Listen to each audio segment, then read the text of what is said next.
Petro cancela diálogos de paz con el ELN y le causa un duro golpe al régimen cubano. Pero, ¿por qué afecta al castrismo la noticia? Bueno, ya les contaremos. ¿Y por qué Petro, si están aliados de los Castro, le da este tortazo en la cabeza? Bueno, ahí está. ¿Qué tiene que ver Petro, el presidente de Colombia, con los castristas y por qué yo digo que los está traicionando? Bueno, simplemente porque Petro cerró los acuerdos de paz con el ELN. Les explico a los que no saben qué es el ELN, señores, es el Ejército de Liberación Nacional, el grupo, la guerrilla más castrista que hay en Colombia, que se dedica al narcotráfico, al secuestro de personas, a la violación de niños y así, infinidad de delitos, ¿no? Pero con eso hacen fortuna y cada vez que necesitan se refugian en Cuba y por supuesto que pagan su peaje por permanecer en Cuba, que son heridos en una batalla que no sé qué, se van a recuperar en Cuba,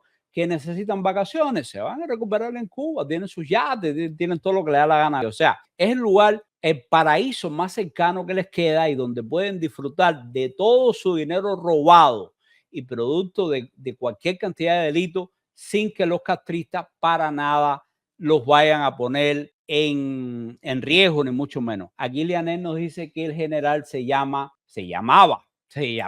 Jorge Luis Guerra Almaguer, se llamaba el general. Bueno, pues aquí tenemos otro menos, señores, otro menos. Bueno, ¿qué pasa? Que el ELN, precisamente cuando están comenzando, yo no sé si es la séptima, octava o la novena ronda de negociaciones de paz, pone un carro bomba contra una guarnición militar en Arauca y precisamente este ataque deja 2 soldados muertos, colombianos por supuesto, y 25 heridos, que ha sido la gota que ya colmó la paciencia del gobierno colombiano. Por lo tanto, Petro cierra los diálogos y esto marca el fin de una negociación que ha durado 2 años y que donde la gente del ELN no ha dejado de cometer fechorías. Fíjense, el ELN durante estos 2 años continuó con todas sus actividades criminales, incluyendo secuestros, extorsiones y ataques contra la población civil y las fuerzas de seguridad.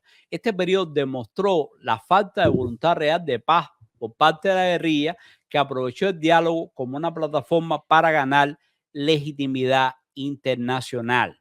Pero solamente eso. Entonces, ¿qué pasa? Que Petro está en una posición tan débil que su propio gobierno puede terminar en cualquier momento. Ahora mismo trata de que finalmente se apruebe una reforma pensional, invita a una manifestación masiva al respecto y le puedo enseñar las personas que fueron a esta manifestación. Déjame ver un momentico si se los puedo compartir, que los tenía por aquí. Miren acá, aquí los tengo. Un segundito, déjenme comentarles acá para que ustedes vean la manifestación masiva de Gustavo Petro, señores. Fíjense esto. Gustavo Petro convoca una manifestación masiva. Miren cuánta gente hay ahí. Año a año, reduciendo 25 semanas para que el año 2036 se pensionen con 1000 semanas.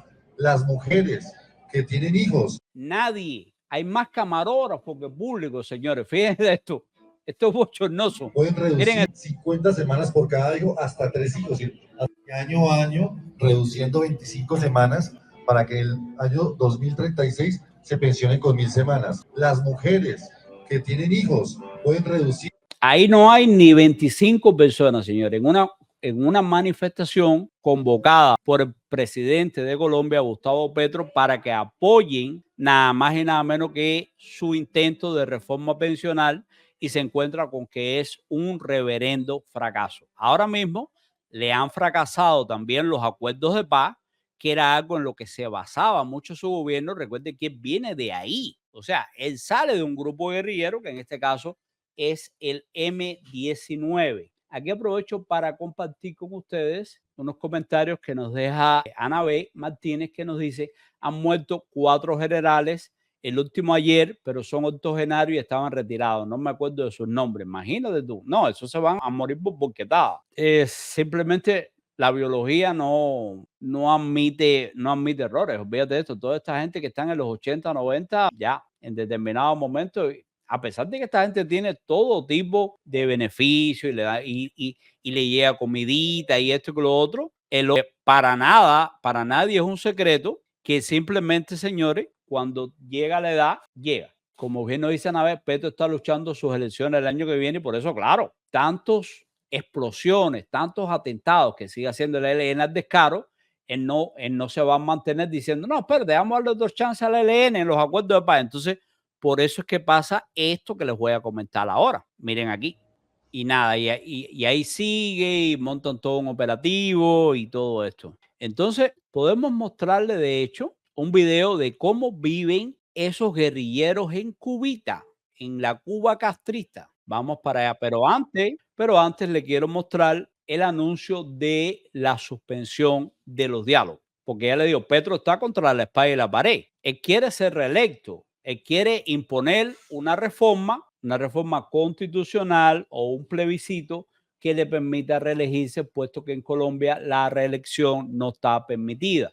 Son mandatos de un solo término. Vamos a poner aquí precisamente por qué Petro hace esto. Vamos para allá. El presidente Gustavo Petro anunció la finalización del proceso de paz con el ELN tras el ataque terrorista a la base militar de Puerto Jordán en Arauca, donde perdieron la vida 2 militares y 27 heridos. Miguel Ángel Palta, buenas tardes. ¿Y qué consecuencias tendría esta decisión del presidente? Adelante. Hola, ¿qué tal? Muy buenas tardes. Analistas políticos consultados por 90 minutos han dicho que ya era hora del que el presidente Gustavo Petro cesara todo tipo de acercamientos con el ELN. Aquí las razones. Una volqueta cargada de explosivos puesta por el ELN con quien estábamos conversando de paz. Ojo, para nosotros los cubanos, cuando nos dicen volqueta, es un camión de volteo. O sea, un camión de esto que tira las cosas. Pues prácticamente es una acción que cierra un proceso de paz con sangre. Con esta frase lapidaria, el presidente de la República prácticamente cierra la posibilidad de encontrar una salida negociada a los diálogos con esta guerrilla. Para algunos analistas, hace rato este acercamiento con este grupo armado ilegal estaba agonizando. Y nada, eso es lo que pasa, señores, porque simplemente no podía encubrir más a este grupo terrorista que seguía secuestrando, matando, como si nada, y Petro se hacía el desentendido en aras de, no sé si es que quería un premio Nobel de la Paz como Santos o algo por el estilo, pero él hizo todo lo posible precisamente para que no tocaran al ELN. Aquí vamos a ver un poco las condiciones de vida del ELN en Cuba. ¿Qué pasa, por ejemplo, cuando Colombia, en este caso, pidió la extradición del jefe máximo del ELN que estaba en Cuba, igual cuando estalló un coche bomba en una institución militar, en una escuela de cadetes que causó multitud de heridos, no sé, hace varios años. Y simplemente Cuba nunca los devolvió, le dio refugio a todos estos delincuentes y asesinos. Miren esto. Colombia pidió el miércoles a Cuba la extradición de Nicolás Rodríguez, jefe máximo de la guerrilla del ELN. Casualmente el tipo se parece un poco a Raúl Castro cuando joven. El dirigente rebelde conocido como Gavino fue condenado por secuestro y ya pesaba sobre él una orden internacional de captura. La solicitud de Gavino la hace un juez de la República y se conoce que está en La Habana precisamente porque la misma de Cuba y su gobierno han reconocido que está allá. El alto comisionado para la paz dijo que también elevó la solicitud formal a La Habana para que entregue a Aureliano Carbonell, Alirio Sepúlveda y Pablo Beltrán. Considerado el último grupo rebelde activo de Colombia, el ELN sostuvo negociaciones de paz con el gobierno de Juan Manuel Santos, primero en Ecuador y luego en Cuba. Sin embargo, a su llegada al poder en agosto de 2018, el mandatario Iván Duque fijó nuevas condiciones para seguir en la mesa de conversaciones. Finalmente decidió romper el proceso hace un año. Tras el ataque con coche bomba contra una academia policial en Bogotá, murieron 22 cadetes, además del agresor, y que fue reivindicado por el ELN. Los líderes de la isla rechazaron en ese momento un pedido de entrega de los rebeldes, alegando que los protocolos acordados en el fallido proceso de paz incluían una garantía de retorno. Pero en fin, de retorno seguro, pero retorno seguro si tú no eres protagonista o autor intelectual de un atentado. Por lo tanto, se suponía que Cuba, que supuestamente era garante del acuerdo de paz, si fracasaban los diálogos y esta banda hacía algo que causara daño al gobierno colombiano, tenía que devolverle a estas personas. Aquí nos dice Ana B, de hecho, esto de Petro le va a ser muy difícil a la administración Biden-Harris quitar a Cuba de la lista de patrocinadores del terrorismo.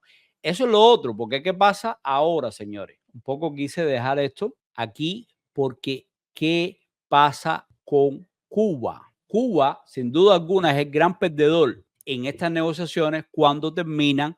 ¿Por qué? Porque Cuba estaba cobrando por ser la sede de estos acuerdos de paz, por alojamiento, todo esto, y esta factura se la estaban pasando directamente, no al ELN, sino al gobierno colombiano y a los ciudadanos de Colombia. O sea, que los colombianos estaban pagando porque esta gente viviera como reyes durante más de 2, 3 años en Cuba sin limitación ninguna, pagado con el dinero de todos los colombianos. Por eso que le digo que el régimen castrista es el que emerge como uno de los grandes perdedores tras el colapso de estos diálogos de paz. La isla, que ha servido como sede principal de las negociaciones, pierde así su principal argumento para ser removida de la lista de estados patrocinadores del terrorismo. Por supuesto, no solo pierde el dinerito de Colombia, sino que ellos ahora dicen, no, ¿por qué no me quita de la lista? O sea, pueden decir, yo estoy trabajando con el gobierno colombiano y el ELN, y antes lo hicimos con el otro, y no sé qué, los acuerdos de la FARC, que también colaboramos, pero el tema es que esto se le hace polvo y cenizas, porque sus amiguitos del ELN, que estaban alojados, ya le digo, en los mejores hoteles de la isla, pagados con el dinero de todos los colombianos, acaban de cometer otro atentado brutal, y eso lleva al gobierno de Petro contra su propia ideología, o sea, a su pesar, a suspender los acuerdos, y por lo tanto Cuba ya no juega ningún papel. Ahora, ¿qué va a pasar? Vuelven a pedir a estos terroristas del ELN que están en Cuba, los piden en extradición. ¿Por qué? Porque no son los autores materiales, pero son los autores intelectuales, porque en Cuba está la plana mayor del ELN. Por lo tanto, los grupos, los comandos que ejecutan estas operaciones de atentados y asesinatos, etcétera, etcétera, están cumpliendo órdenes de sus jefes que viven en Cuba. Entonces, ¿qué pasa? Cuba ha albergado, como les decía, la cúpula del ELN durante años, proporcionando refugio y apoyo logístico a una organización considerada terrorista por Colombia y los Estados Unidos. Esta relación, que se remonta a los orígenes del ELN en la década del 60, ha sido una piedra de tropiezo en las relaciones internacionales de Cuba. Recuerde que este grupo es eminentemente castrista. Usa las fotografías de Che Guevara, las fotos de Fidel, todo esto son sus símbolos. Es el grupo, la guerrilla terrorista colombiana más afín al gobierno castrista. Recientemente, varios expresidentes izquierdistas han utilizado el papel de Cuba como mediador en los diálogos de paz como una carta diplomática para mejorar su imagen internacional y presionar por el levantamiento de las sanciones y su exclusión de la lista de países patrocinadores del terrorismo, con el fin de todas estas negociaciones que se fueron al piso, porque el ELN la cagó, traicionó a todos esos acuerdos de paz. Precisamente terminan, Petro cierra estos acuerdos de paz y deja a Cuba sin papel ninguno. Incluso Cuba puede ser considerada como cómplice, porque si ellos tienen tan buenas relaciones con los jefes del ELN, posiblemente están al tanto de los actos terroristas que iban a cometer en Colombia y nunca lo alertaron. Y ahora, seguramente, como ha pasado anteriormente, no van a garantizar la extradición de estos criminales hacia Colombia como debería ser. La inclusión de Cuba en la lista de estados patrocinadores del terrorismo por parte de la administración Trump en 2021 fue en gran parte debido a su negativa a extraditar a miembros del ELN como alias Pablo Beltrán, máximo líder del ELN, quien se resguarda en Cuba y quien ha sido la mente detrás de numerosos atentados terroristas. Con el fin de los diálogos, la presión sobre Cuba para entregar a estos individuos va a aumentar, y ahí se complica la cosa para los castristas y también para Biden y Kamala, que simplemente lo que hicieron fue renovar automáticamente el embargo y no tratar para nada de la lista de grupos terroristas, porque simplemente, señores, no tiene sentido. Han dejado a Cuba sin papel ninguno y por lo tanto ellos lo van a considerar una traición de Petro, y Petro a su vez tiene que salvar el pellejo. No puede seguir tapándole todos los actos terroristas y criminales que hace el ELN para quedar bien con Cuba y para quedar bien con con sus antiguos amigos de la guerrilla y todo esto. Petro simplemente tiene un plan político y para cumplirlo tiene que simplemente suspender las negociaciones de paz en Cuba, como acaba de hacerlo ahora, e igual tiene que pedir a estos criminales de regreso en Colombia extraditados por la justicia colombiana. Lo va a hacer, yo creo que presionado por las circunstancias, no le va a quedar otra cosa que hacerlo, señores.